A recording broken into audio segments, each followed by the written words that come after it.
The message arrived on a Tuesday. Jack Harris sat at his monitoring station, stifling a yawn as the early morning shift dragged on. The deep space listening post in Nevada wasn't known for excitement. Most days brought nothing but cosmic background noise and the occasional satellite chatter. The console beeped. Jack glanced down, expecting another false positive. The signal pattern didn't match anything in their database. He straightened in his chair and adjusted his headphones. "Control, this is Harris. I'm picking up something unusual on frequency band 7. Probably satellite debris again," the bored voice of his supervisor replied. "No, sir. This is different. It's structured. Repeating patterns."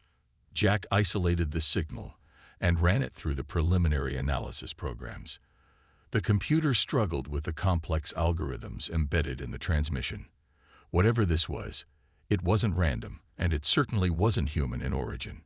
His hands trembled slightly as he followed protocol and elevated the alert level. Within minutes, the quiet monitoring station transformed into a hive of activity. Senior officers crowded around his station, faces tense as they watched the signal continue to stream in. "We need to inform Washington," Colonel Reynolds said finally, "and get Dr. Martinez on a plane immediately."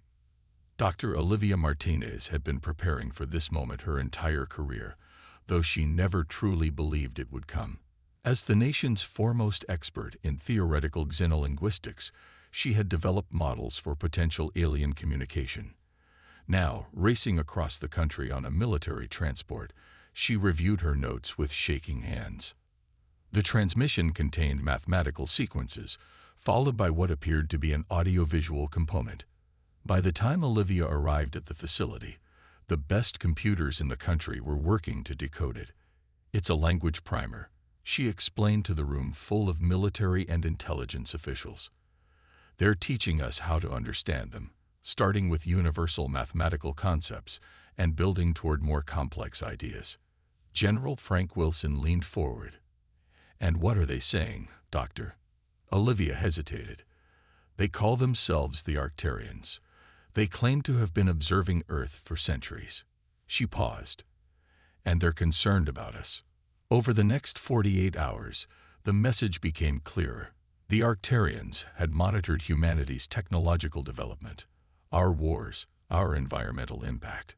They had watched as we took our first steps into space. "They're requesting a diplomatic meeting," Olivia explained during a hastily assembled briefing at the White House. "But there's an underlying warning, too. They speak of containment protocols for civilizations that pose a threat to galactic stability." President Susan Miller studied the transcript. "Are they threatening us?" "Not explicitly," Jack Harris answered.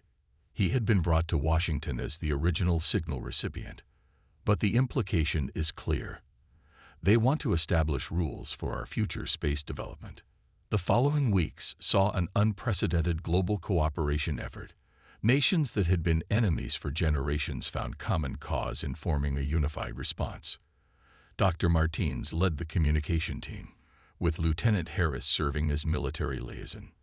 The final transmission provided coordinates for a meeting in neutral space, a space station the Arcturians would construct in Mars orbit.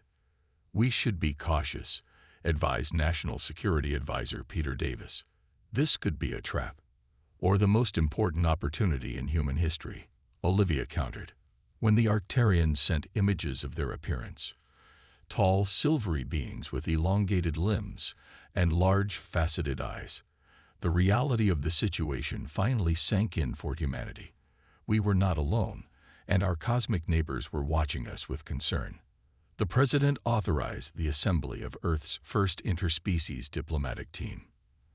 Their mission: negotiate humanity's future among the stars. As the chosen representatives prepared for their journey, Olivia couldn't shake a feeling of unease. The Arcturians had been studying Earth for centuries. They knew everything about us. What did humanity know about them? Nothing at all. 6 months after first contact, the Earth delegation departed for Mars orbit. Dr. Olivia Martinez stared out the viewport as their ship approached the Arcturian-built station. The structure gleamed like a silver jewel against the red planet below, its design unlike anything humans had created. "It's beautiful," she whispered. Lieutenant Jack Harris nodded beside her, though his hand never strayed far from his sidearm. As military escort, he remained suspicious of their alien hosts. "Remember our briefing," diplomat Nathan Foster reminded them. "We represent all of humanity now." The docking procedure went smoothly.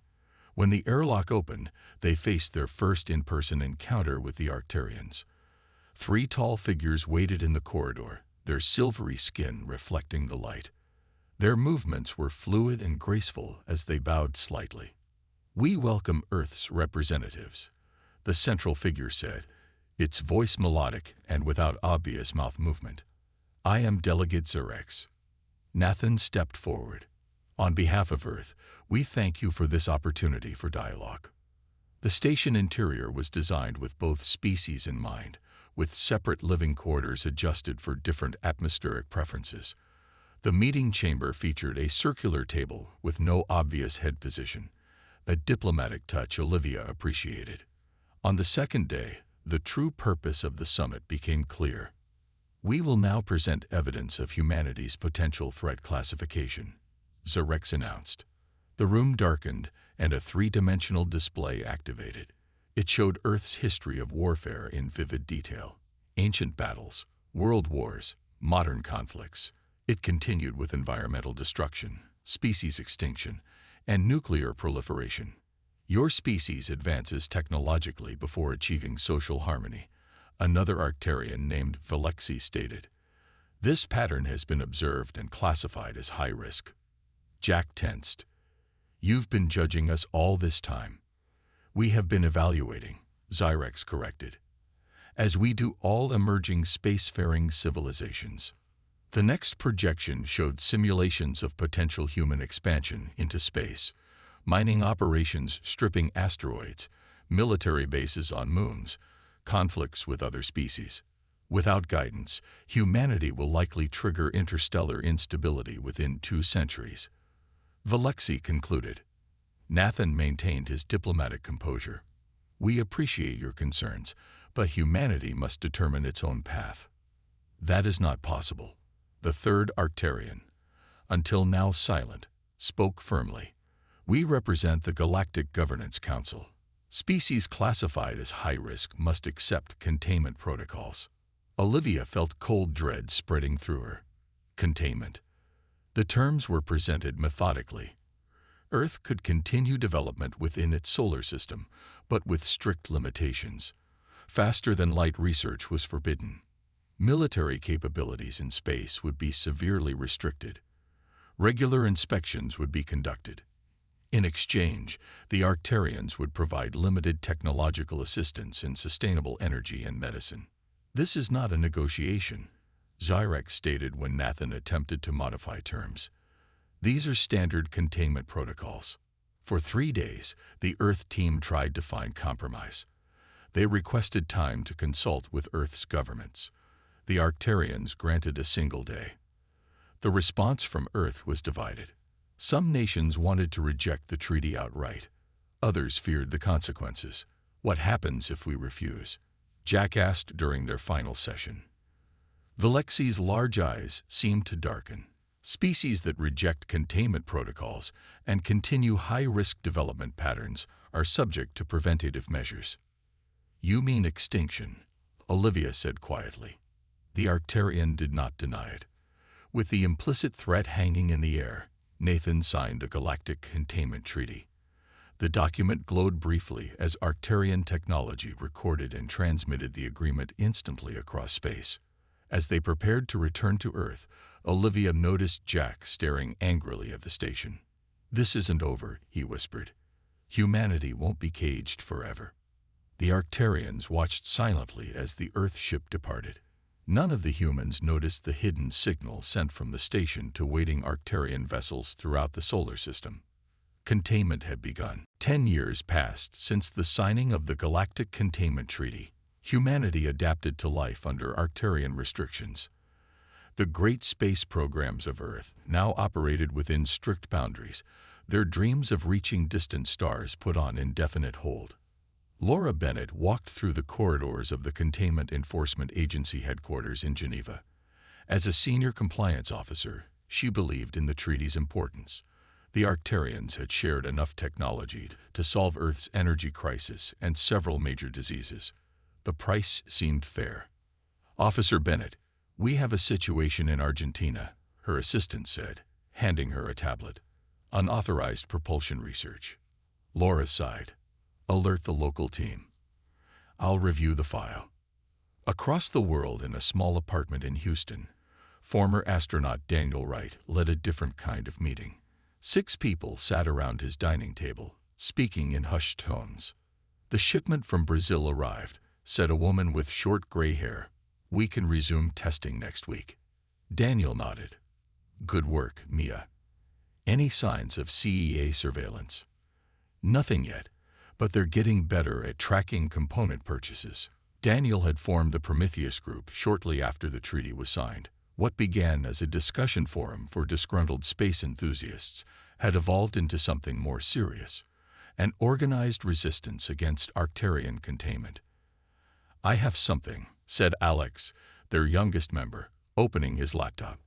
"I've been analyzing Arcturian ship movements. There's a pattern they don't want us to notice." He showed them tracking data collected from amateur astronomers worldwide. Arcturian vessels weren't just monitoring Earth. They were traveling to specific regions of space beyond Neptune, always following the same routes. "They're hiding something out there," Daniel concluded. "Something worth keeping us contained for." That evening, Laura received a priority alert. A raid on an unauthorized lab in Buenos Aires had discovered advanced engine components.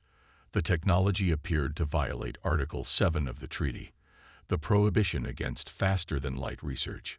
When she arrived at the confiscated workshop the next day, something felt wrong. The equipment was too primitive to justify a full treaty violation.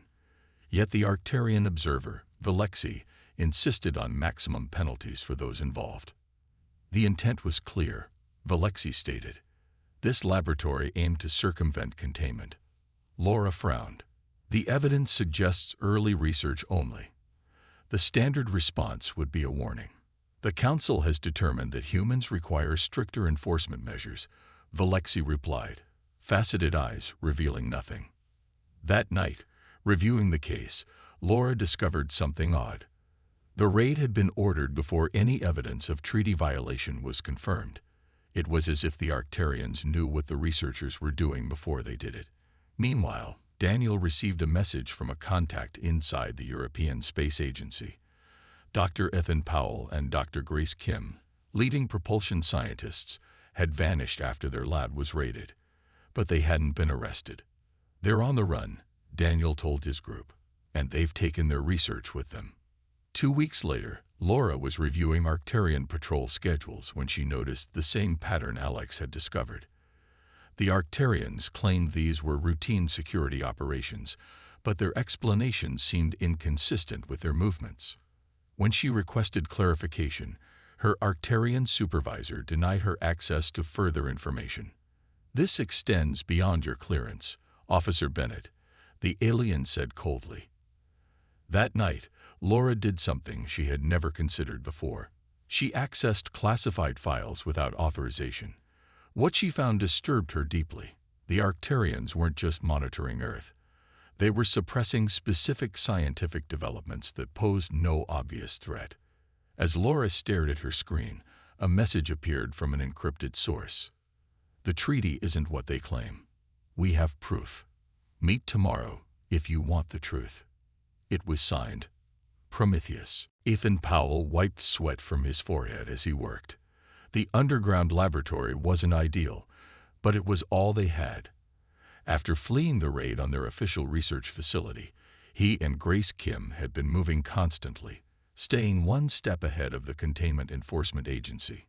"Pass me the molecular stabilizer," Grace said, not looking up from the complex engine component on her workbench. Their breakthrough had come 6 months ago. While researching treaty-approved propulsion systems, they had accidentally discovered a principle that could potentially allow faster-than-light travel. Instead of reporting it as required by the treaty, They had continued their work in secret. "If we're right about this," Ethan said, carefully adjusting a setting, "it changes everything." Grace nodded. "And if we're caught, we'll spend the rest of our lives in containment prison." A soft beep from their security system warned them someone was approaching. They quickly covered their work. The hidden doors slid open, revealing Daniel Wright. "We need to move," Daniel said urgently. "CEA agents raided our Houston cell. They know about this location." Within minutes, they had packed essential equipment and research data. As they slipped out through a hidden tunnel, they heard the heavy footsteps of agents entering the main lab area. Across the city, Laura Bennett sat in her parked car, heart pounding. Meeting with Prometheus was a serious violation of her oath as a compliance officer. If discovered, she would face charges of treason against the treaty. Yet here she was, waiting at the designated location. A tap on her window made her jump. A woman with a scared face gestured for her to follow. "I'm Mia," the woman said. "Daniel sent me." They walked through a series of alleys before entering an abandoned building. Inside, Daniel Wright waited. "Officer Bennett," he said, "brave of you to come." "I want to see this proof you mentioned," Laura replied coldly. Daniel activated a tablet. 3 years ago, we began noticing anomalies in Arcturian behavior.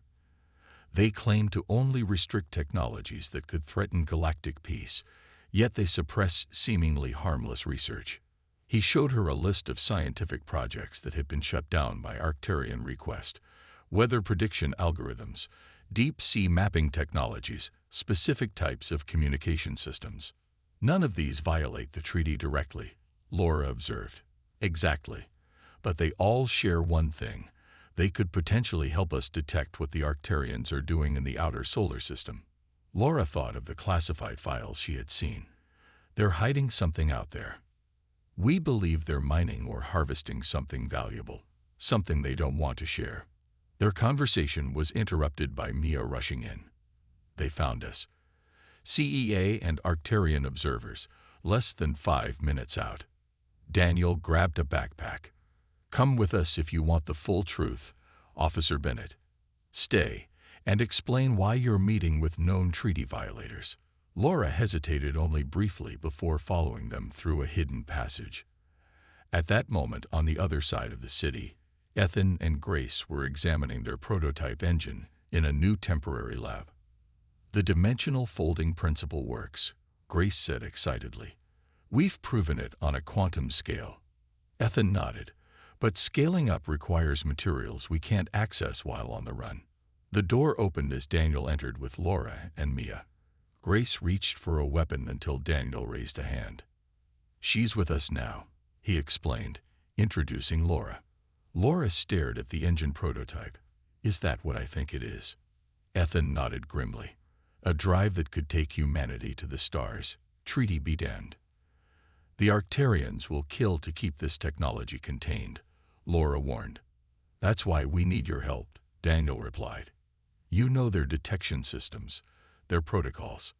With your knowledge, we might have a chance." Laura looked at the determined faces around her, then at the engine that represented humanity's forbidden future. "What do you need me to do?" Laura had never imagined she would end up here, inside a stolen CEA shuttle, traveling toward the outer solar system with Daniel Wright beside her. 3 weeks had passed since she joined Prometheus. Her knowledge of Arcturian protocols had proven invaluable in avoiding detection. "Approaching Neptune's orbit," Daniel said, checking the navigation system. "Still no sign of pursuit." Laura nodded. "The false flight plan is holding. As far as they know, this is a routine inspection shuttle." Their mission was dangerous but necessary. Based on the patterns they had observed, the Arcturians were conducting major operations in the Kuiper Belt. Understanding what was happening there might reveal the true purpose of the treaty. "How are you holding up?" Daniel asked quietly. Laura looked at her hands. "I spent 10 years enforcing a treaty I believed in. Finding out it might be based on lies. That's why we're here. For the truth." Back on Earth, Ethan and Grace worked frantically with the remaining Prometheus members. Their lab had been relocated to an abandoned mining facility deep under the Ural Mountains. "If Laura and Daniel confirm our suspicions," Grace said, adjusting a complex equation on her tablet, "we'll need to be ready to move quickly." "The engine prototype is stable," Ethan replied, "but we need more specialized materials to build a working ship." Mia entered the lab, looking concerned. "We've intercepted communications. The Arcturians know Laura has defected. They've increased patrols throughout the system." In deep space, Laura and Daniel's shuttle approached a region of the Kuiper Belt that showed unusual activity on their long-range sensors. They powered down all non-essential systems to avoid detection. "There," Daniel whispered, pointing at the observation screen. An enormous Arcturian operation spread before them. Dozens of ships surrounded what appeared to be massive harvesting platforms. They were extracting something from the icy bodies of the region. Laura activated the shuttle's specialized sensors, equipment that would have been prohibited under the treaty for civilian use. "It's a rare element," she said, reading the data. "Unknown on Earth. The energy signature is incredible." That's what this has all been about, Daniel realized. Not protecting the galaxy from humanity. Protecting their resource monopoly. As they recorded evidence, their sensors detected something else. A transmission hub connecting multiple points far beyond the solar system. Laura worked quickly to intercept and decode the signals. Her eyes widened as the translation appeared on screen. "Daniel, these aren't just about our system. There are coordinates for at least 20 other star systems, all with similar containment protocols. They're doing this everywhere," Daniel whispered. "Containing species, preventing them from advancing, while they harvest resources." A file in the transmission contained evaluation reports on various contained civilizations. Earth was listed alongside others, some contained for centuries. "Look at this classification," Laura pointed. "High potential, resource conflict probable if unrestricted. That's us." "They never cared about peace," Daniel said bitterly. "They just didn't want competition." An alarm suddenly blared. Their presence had been detected. An Arcturian patrol ship was approaching rapidly. "We have what we need," Laura said, powering up the engines. "Let's go." They barely escaped, using Laura's knowledge of Arcturian tactics to evade pursuit. As they raced back toward Earth, they transmitted their findings to the Prometheus base. When they arrived 3 days later, Ethan and Grace were waiting with grim expressions. "We received your data," Grace said. "It confirms everything we suspected." "But we have another problem," Ethan added. "The Arcturians have called an emergency treaty review. They're demanding new restrictions on Earth." "They know we're onto them," Daniel realized. Laura nodded. "Which means we're running out of time. If we're going to break free of their containment, it has to be now." She spread out a schematic of Ethan's engine prototype. "And I know exactly how we're going to do it." Deep beneath the ice of Europa, humanity's forbidden future took shape. The Prometheus team had chosen Jupiter's moon as their final assembly point. Far from Earth's monitoring systems, but within reach of their modified shuttles, Laura's knowledge of CEA blind spots had made the operation possible. "Hull assembly complete," Ethan announced, wiping grease from his hands. "We just need to install the core drive." The ship wasn't large, barely 70 meters long, but it represented everything the treaty had forbidden. They had named it Defiance, a statement of purpose as much as a vessel. Grace worked with her team to carefully position the experimental engine. "Power couplings are aligned. We can begin initialization sequence." Laura entered the makeshift control center where Daniel coordinated their efforts. On screens around them, data streamed in from their supporters on Earth. The situation was deteriorating rapidly. "The Arcturians have deployed additional monitoring platforms throughout the system," Laura reported. "They've also requested emergency powers from the Treaty Council." Daniel nodded grimly. "They know something's happening, but not what or where." Reports from Earth grew more concerning each day. Arcturian observers had become aggressive in their enforcement, conducting raids without evidence of violations. The pretense of partnership was falling away, revealing the control beneath. "We've intercepted a transmission," Maya said, rushing into the control room. "The Arcturians are calling for full lockdown of all space facilities on Earth. They've given governments 48 hours to comply." Daniel looked at Laura. "That's our deadline then." The final preparations accelerated. Crew assignments were confirmed. 20 volunteers who would risk everything on this mission.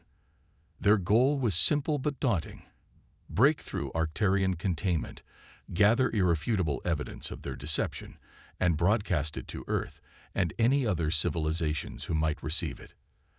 As the launch countdown began, Laura found herself standing alone in the observation dome, staring up at Jupiter's massive presence in the sky. Having second thoughts, Daniel asked, joining her. She shook her head, thinking about how quickly life can change. "A month ago, I believed in the treaty. Now I'm helping to break it. Sometimes the right path isn't the one you expected to take." Alarms suddenly blared throughout the base. Maya's voice came over the communication system. "Arcturian patrol ships detected. They've found us." The crew scrambled to battle stations. Their base had defenses. Another treaty violation. But they couldn't withstand a full assault. "We need to launch now," Ethan insisted as they gathered in the command center. "Even if the drive isn't fully calibrated. If we launch without proper calibration, we could end up anywhere," Grace warned. Daniel looked at the approaching Arcturian ships on the tactical display. Better somewhere unknown than captured here. The decision was made. As the base's outer defenses engaged the Arcturian patrol ships, the Defiance prepared for emergency launch. Laura took her position at the communication station. Her hands moved steadily despite the chaos around her. She had trained for this moment, preparing to broadcast their evidence to everyone who could receive it. "Drive powering up," Grace reported, reaching threshold in 30 seconds. The base shook as Arcturian weapons found their range. Warning lights flashed across control panels. "They're broadcasting a message," Laura announced. "Audio only." She activated the speakers, and the melodic but cold voice of an Arcturian commander filled the room. "Attention human rebels. Your actions constitute a severe treaty violation.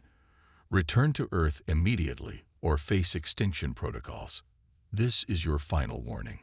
Daniel looked around at his crew, scientists, former astronauts, and one former compliance officer, all united in purpose. "Send our response, Laura." She nodded and activated the transmission. In a clear, steady voice, she spoke. "We reject your containment. Humanity chooses freedom." As the Arcturian weapons closed in, the Defiance's experimental drive engaged. Space folded around the ship in ways forbidden by the treaty, and in a flash of light that defied containment, they vanished from the solar system.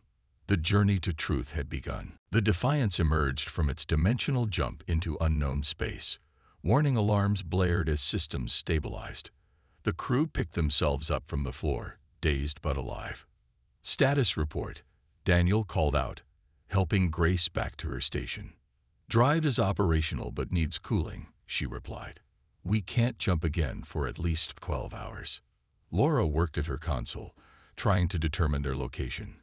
"We're approximately 40 light-years from Earth. The navigation system can't identify our exact position." Ethan looked at the view screen in awe. "We did it. We broke containment." Their celebration was cut short by a proximity alarm. Something was approaching their position. Fast. "Unknown vessel incoming," Maya reported. "Not Arcturian design." The crew tensed, preparing for a potential conflict. They had escaped one enemy only to possibly encounter another. The approaching ship was smaller than the Defiance and oddly organic in appearance. It made no aggressive moves but maintained position nearby. "They're transmitting," Laura said. I don't recognize this language." The transmission suddenly shifted, cycling through various communication patterns before settling on a simplified form of English. "Identified. Earth vessel. Query. Purpose beyond boundary." Daniel exchanged glances with Laura before responding. We seek freedom from Arcturian containment. A pause followed. Then, follow. Sanctuary offered. The alien vessel led them deeper into the system, eventually approaching a hidden station camouflage within an asteroid field. As they docked, Laura recorded everything, gathering evidence of advanced civilizations beyond what the Arcturians had permitted humanity to know. Inside the station, they met their hosts, the Nevarans, a species contained by the Arcturians 3 centuries earlier. To their shock, representatives from 5 other contained civilizations were also present. "We are the Alliance of Contained Species," explained Krell, a Nevaran diplomat. "For decades, we have secretly communicated and shared knowledge, preparing for the day we could challenge Arcturian dominance." They learned that each species had discovered the truth about Arcturian resource monopolies in their systems. Some had been contained for centuries, longer than humanity. But none have broken containment so quickly as humans, Krell noted with admiration. While the Defiance crew shared their evidence and technology with the Alliance, the situation on Earth grew dire.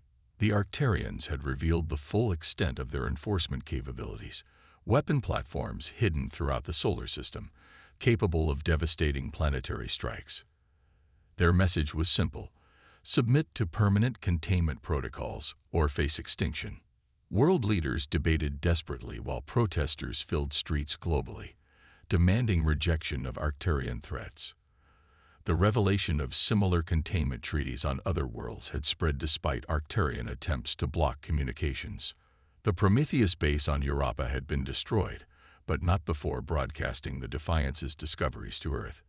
Humanity now understood the true purpose of the treaty. Back at the Alliance station, Laura worked tirelessly with representatives from other species, compiling evidence and developing a plan.